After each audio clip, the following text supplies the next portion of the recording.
శతకోటి ప్రణామాలు. శ్రీ సత్యసాయి వచనామృతం నుండి గ్రహించబడిన సోపానత్రయం అన్న నాటకంతో బాలవికాస్ చిత్ర బృందం మన ముందుకు రాబోతున్నారు. స్వామివారి దివ్య ఉపన్యాసాల సంకలనమే శ్రీ సత్యసాయి వచనామృతం. స్వామివారి ప్రతి ప్రసంగం హృదయంగమం. అది ఒక దివిజగంగా మహాప్రవాహం. సరస సరళ మృదు మధుర పద సంపదతో సకల వేద శాస్త్ర ఇతిహాస పురాణాల సారాన్ని కరతలామలకం చేసే పద్య గేయ వచన కవిత కథామృత సమ్మేళనమే వారి దివ్య ఉపన్యాసం. సంగీత సాహిత్య కళా విలసితమై సాగుతుంది స్వామివారి ప్రసంగం. వారి ప్రసంగం వినే ప్రతి నిమిషం మనం అనిమిషంలా ఉంటాము, అంటే చెప్పవేయకుండా వింటామని. స్వామి తాము అందించే సందేశంలో ఏదైనా అంశం శ్రోతలకు అర్థం కాలేదని గుర్తించిన వెంటనే ఒక చిన్న కథ అంటూ కథ ద్వారా విషయాన్ని విపులీకరిస్తారు.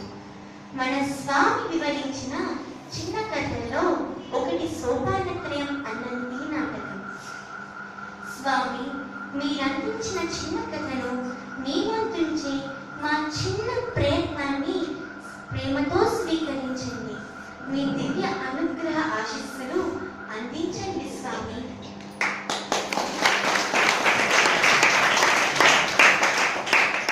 ఒక గ్రామంలో ఒక పండితుడు ప్రతిరోజు సాయంత్రం తన ఇంటికి సమీపంలో కూర్చొని పురాణం చెప్తూ భక్తి మార్గాన్ని బోధిస్తూ ఉండేవాడు. ఆధ్యాత్మిక చింతన ఉన్న గ్రామస్తులు వచ్చి ఆ పురాణం వింటూ ఉండేవారు. వారితో పాటు కిష్టయ్య అనే పశువుల కాపరి కూడా వచ్చి దూరంగా కూర్చొని కుతూహలంగా వింటూ ఉండేవాడు.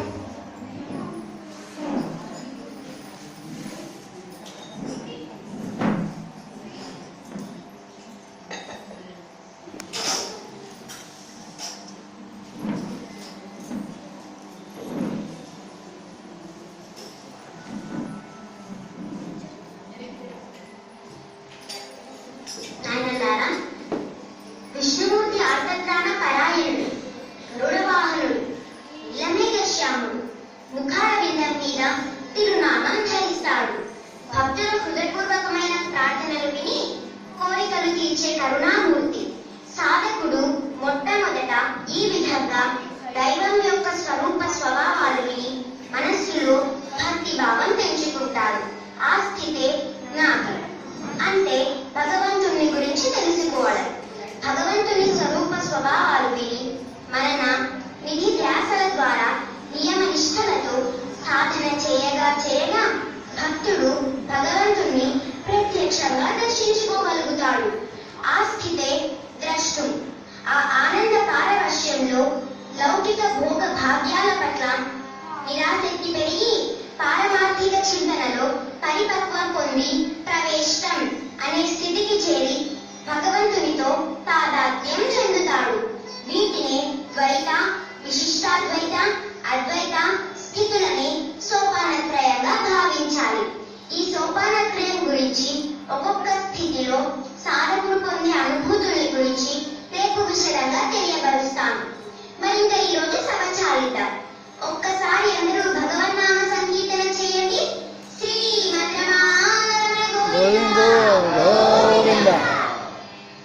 శిష్య రామానంద హారతి ఇవ్వు. అలాగే గురువు గారు.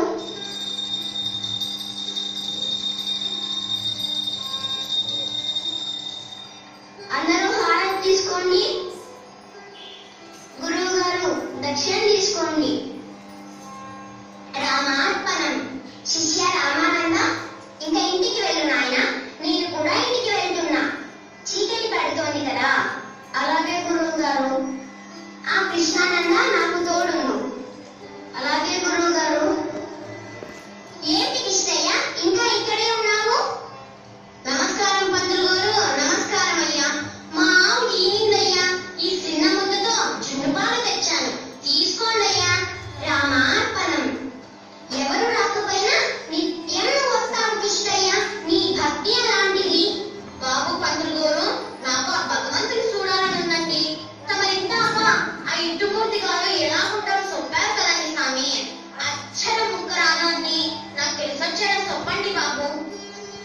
అలా కిష్టయ్య, విష్ణుమూర్తి గరుడ వాహనుడు అంటే ఆయన తెల్ల రక్తెక్కి వస్తాడన్నమాట. నీలమేఘశ్యాముడు అంటే కాస్త నల్లగా చామల ఛాయగా ఉంటాడు. ముఖం మీద సన్నని నామం ఉంటుంది. అంటే తెల్లగడ్డనెక్కి నల్లనయ్య అన్నమాట కదా నీ పత్రులు గారు. అవును కిష్టయ్య, మంచి అందంగా ఉంటాడు కిష్టయ్య. బాబు, ఆయన ఇక్కడ పళ్ళు పలారాలు పెట్టి పూజ చేస్తారు కదా స్వామి. మా బోటి గొల్లల దగ్గర ఏముంటుంది స్వామి పెట్టడానికి? భగవంతుడు భావప్రియుడు. ఆయనకు ఏదైనా నైవేద్యంగా పెట్టొచ్చు కిష్టయ్య. సల్లపూర్తిని బతికేమోని స్వామి. సర్వం విష్ణుమయం జగత్ అన్నారు. అంటే ప్రపంచమంతా ఆయనదే. భక్తితో పెడితే ఆ చల్ల కూడా తింటాడు విష్ణువు. మంచి మాట అన్నారయ్యా. సెలవండి బాబు. మంచిది, వెళ్ళిరా కిష్టయ్య. ఏమిటి గురువు గారు ఈ గొల్లవాడి గోన? విష్ణుమూర్తిని దర్శించాలనుందా? చల్లకూడుతో నైవేద్యం పెడతాడా? బేష్ బేష్. సరేలేరా కృష్ణానంద, వాడొక వెర్రివాడు, ఏదో మాట్లాడుతూ ఉంటాడు, మనం పట్టించుకోకూడదు. కిష్టయ్యకి ఆ పౌరాణికుడు చెప్పిన విష్ణుమూర్తి వర్ణన హృదయస్థమైంది. పశువులు చెరువు గట్టున గడ్డి మేస్తూ ఉండగా ఓ చెట్టు కింద కూర్చుని దైవాన్ని దర్శించాలన్న పట్టుదలతో విష్ణువు వర్ణనను స్మరిస్తూ నృత్యం చేస్తూ గానం చేస్తూ తన్మయత్వంలో ఉంటారు. తెల్లగడ్డనెక్కిన ఆనలనయ్యా, ఈ సలతాగా మెల్లగాను రావయ్యా. తెల్లగడ్డనెక్కిన ఆనలనయ్యా, ఈ సలతాగా మెల్లగాను రావయ్యా. ఎల్లగినా మా మందసన్న గంతులెత్తుంటావు, కర్రవాణి ఇది పేరు పెట్టినా ఏంటి? అది కాదు సుబ్బన్న, మన పురాణం బాపనయ్య గారు చెప్పారు. ఇలానే పాడుకుంటూ ఆ ఇట్టుమూతి తలుసుకుంటే ఆయన వస్తాడంట.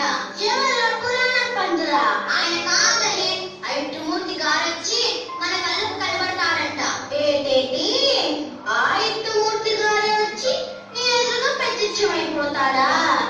అవును సుబ్బన్న, ఆయన నట్టుకొచ్చిన సల్ల కూడా తాగుతాడంట. ఓరి ఎర్రి మగమా, ఆ దేవుడికి పెద్ద పెద్దోళ్ళు చక్కెర పొంగల పులగూర పెడతా ఉంటే నీ కాడికొచ్చి చల్ల తాగుతాడా? అవును సుబ్బన్న, ఆ పురాణం బాపనయ్య గారు చెప్పారు. ఈ ప్రపంచకమంతా ఇట్టుమూర్తి గారిదే అంట. గుండె నిండా నమ్మకం ఉండాలి కానీ ఆ పళ్ళు పలారాలే కాదు, నేను అట్టుకొచ్చిన చల్ల కూడా తింటాడంట. అందుకే ఆ ఇట్టుమూర్తిని తలుసుకుంటూ పాడుకుంటున్నా. ఓరి పిచ్చి మాలోక, అలాగే పాడుకుంటున్నా.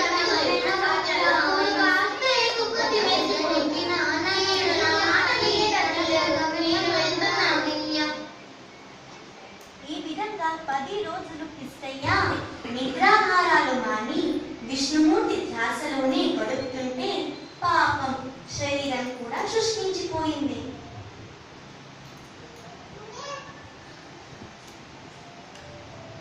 తెల్లగడ్డనెక్కిన ఆనలనయ్యా, ఈ సలతాగా మెల్లగాను రావయ్యా. తెల్లగడ్డనెక్కిన ఆనలనయ్యా, ఈ సలతాగా మెల్లగాను రావయ్యా.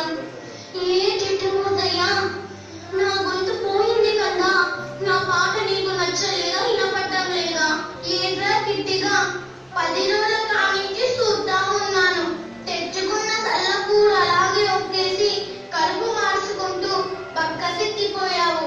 ఆ దేవుని సంగతి తర్వాత ఆలోచిద్దాం, ముందు కూర తిందా? లేదు సుబ్బన్న, ఆ దేవుడు గారు వచ్చి సల్ల తాగిన తర్వాతే కూర తింటా.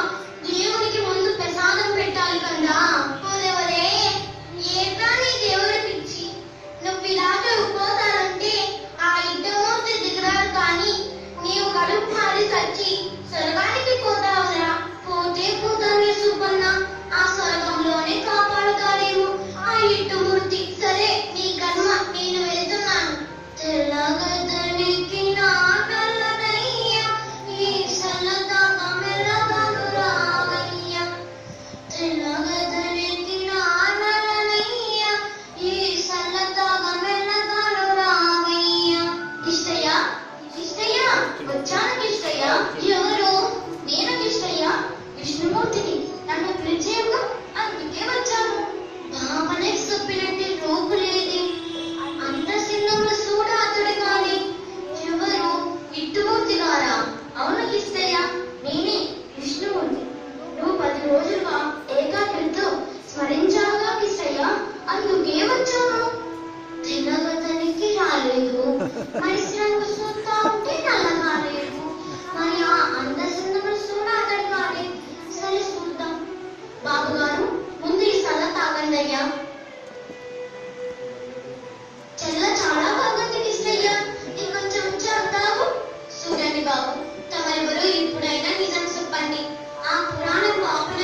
పొద్దుగాల 7ంటికి రండి. వస్తారా?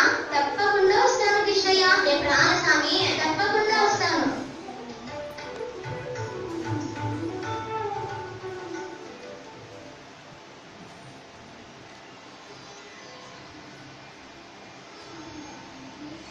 బాబు పంతులు గారు, బాబు పంతులు గారు, అయ్యా పంతులు గారు, అయ్యా ఏంటి కృష్ణయ్య అయ్యా వచ్చాము? మీరు ముందు పంతులు గారిని పిలకండి అయ్యా.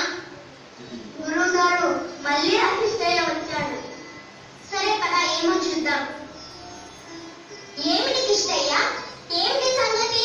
పొద్దున్నే హడావిడిగా వచ్చావు. నిన్న సందల కాడ ఆ ఎట్టుమూర్తి గారు పెచ్చమయ్యాడండి. ఏమిటా పొద్దున్నే నీ గోలా?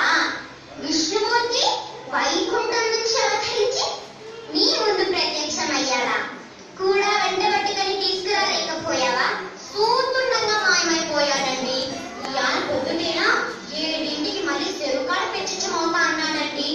వేద శాస్త్ర పురాణాలు చదువుకొని నిత్యం దీప ధూప నైవేద్యాలు పెట్టి పూజ చేసే నాకు కనీసం కలలోనైనా కనపడని ఆ వైకుంఠవాసులు నీ ఎదుట ప్రత్యక్షమయ్యాడంటే నమ్మమంటావు.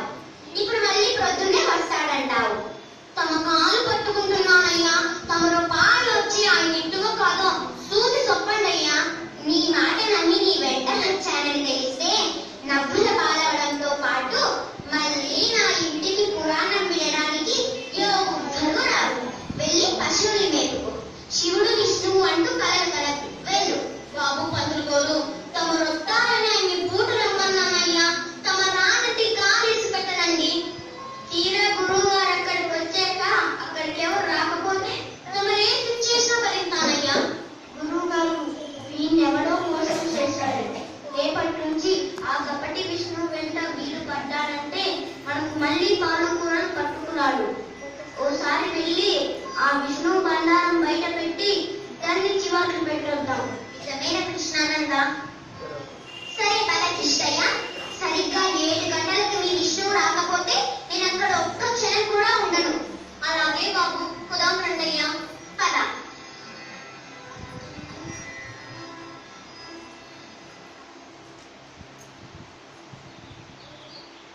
పంతులు గారు పిలుస్తాను బాబు. ఆ పిలువు మీ విష్ణువు. తెల్ల గద్ద నెక్కిన ఆనలనయ్యా, ఈ సల్లగా మెల్లగాను రావయ్యా. తెల్ల గద్ద నెక్కిన ఆనలనయ్యా, ఈ సల్లగా మెల్లగాను రావయ్యా. కిష్టయ్య, కిష్టయ్య వచ్చాను కిష్టయ్య. నమస్కారం విష్ణుమూర్తయ్యా. నమస్కారం నమస్కారం. పంతులు గారు పిలవగానే పెచ్చమయ్యాడు. ఈ నిట్టుమూర్తినంటా ఉన్నారు. తమరు అవునంటారా? ఎవరితో మాట్లాడుతున్నావు? మాకెవరో అక్కడ కనపడట్లేదు. ఏరా కృష్ణానంద, నీకేమైనా కనిపిస్తున్నాడా? లేదు గురువు గారు. లేదు గురువు గారు, నాకు కనిపించడం లేదు. ఇదిగోనండయ్యా, ఈ ముసలి పాపనయ్య లాగున్నాడే. ఈ నెట్టుముద్రంతా ఉన్నారు. అవునో కాదు చెప్పండి అయ్యా. ఏరా పగటి కలలు కంటున్నావా? ఇప్పుడు ఇక్కడికి ఏ ముసలి బ్రాహ్మణుడు వచ్చాడా?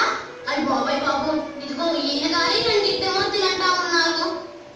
ఏడి కనపడడే మీ విష్ణుమూర్తి? వేళకోళాలు ఆడుతున్నావా దొంగగాడిదా? మీ విష్ణువుని వచ్చి రక్షించమను.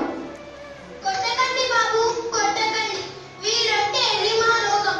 10 రోజుల కానించి కూడు నిద్ర లేకుండా ఆ ఇద్దమూర్తి తెల్లగత్తెనికి వస్తారని పరాకు మాట్లాడుతున్నారు. బుర్ర సరిపోయిందో ఏదో అర్థం కావడం లేదయ్యా. కొడుతారు కొడుతారు. ఆ తప్పేంటుంది? పులుగు పలుకు లేకుండా ఇలా నవ్వుతూ నిలబడ్డాడే ఈ ముసలి పాపనే తప్పు.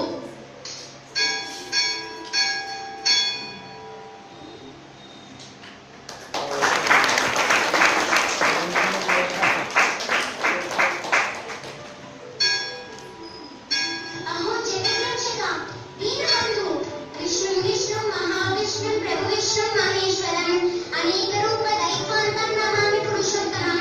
పాయిమాం పాయిమాం పాయిమాం.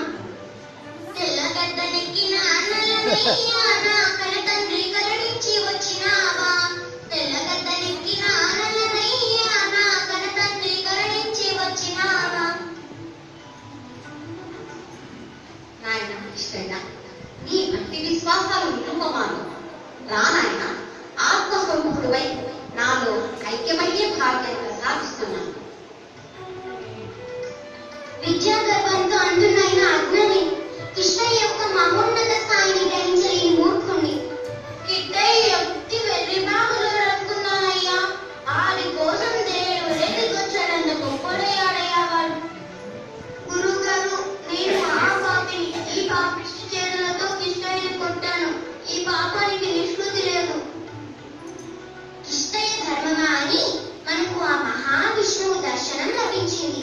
మన పాపాలన్నీ క్షాళనమయ్యాయి. ఆ భక్తుడు భక్తవత్సలుడు నిలబడిన ఆ పవిత్ర స్థలంలోని పాదధూళిని శిరసా ధరించి ధన్యులమవుదాం. అలాగేనయ్యా.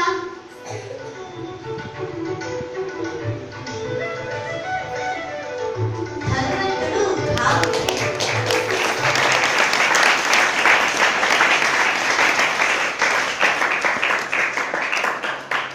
భగవంతుడు భావప్రియుడు. భక్తుని ప్రార్థనలో దాగిన ఆర్తిని గ్రహిస్తాడు, కానీ బాహ్య ఆడంబరాన్ని చూడడు. అందుకే మన స్వామి అంటారు, నాకు సమర్పించవలసింది పుష్పరాశులు కాదు, మీ హృదయ పుష్పాన్ని సమర్పించండి అని. వారికి కావాల్సింది ప్రమాణము కానీ పరిమాణము కాదు. పువ్వు నిన్నతే